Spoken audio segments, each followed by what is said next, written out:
விருதுநகர் மாவட்டம் சாத்தூர் அருகே அரசு பேருந்தில் பயணம் செய்த இளைஞர் ஒருவர் துப்பாக்கியால் சுட்டு கொலை செய்யப்பட்ட சம்பவம் பெரும் பரபரப்பை ஏற்படுத்தியுள்ளது. நாகர்கோவிலில் இருந்து கோவை நோக்கி அரசு பேருந்து சென்று கொண்டிருந்தது. கோவில்பட்டியில் 3 இளைஞர்கள் பேருந்தில் ஏறியுள்ளனர். விருதுநகர் மாவட்டம் சாத்தூர் அருகே பேருந்து சென்றபொழுது இளைஞர்கள் 3 பேருக்கு இடையே தகராறு ஏற்பட்டுள்ளது.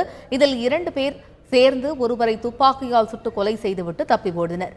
ஓடும் பேருந்தில் நடந்த இந்த பயங்கர சம்பவத்தால் பேருந்தில் பயணம் செய்தவர்கள் பீதியடைந்தனர்.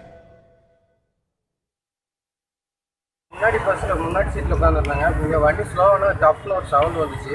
இந்த சவுண்ட் என்ன பார்த்தா அந்த பையன் ரத்தமாக கீழே தலை குஞ்சு ரத்தமாக வந்துச்சு. அப்புறம் ஒரு பையன் இறங்கி ஓடினாங்க. ஆனால் அந்த பையனை முன்னாடி இருந்தனால நாங்கள் பார்க்க முடியல. நாங்கள் பகுதி பஸ்ஸில் முன்னாடி தான் எல்லாம் உட்காந்து, பின்னாடி அவங்க 2 பேர் தான் உட்காந்துருந்தாங்க. இதனால பார்க்க முடியல. விருதுநகர் மாவட்ட காவல் கண்காணிப்பாளர் சம்பவ இடத்திற்கு விரைந்து சென்று விசாரணை மேற்கொண்டார். முதற்கட்ட விசாரணையில் துப்பாக்கியால் சுட்டு கொலை செய்யப்பட்டவர் தூத்துக்குடி மாவட்டம் கோவில்பட்டியைச் சேர்ந்த கருப்புசாமி என்பது தெரியவந்துள்ளது.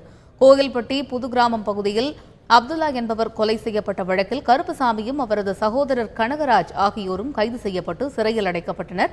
10 நாட்களுக்கு முன்பு ஜாமீனில் கருப்புசாமி வெளியே வந்துள்ளார்.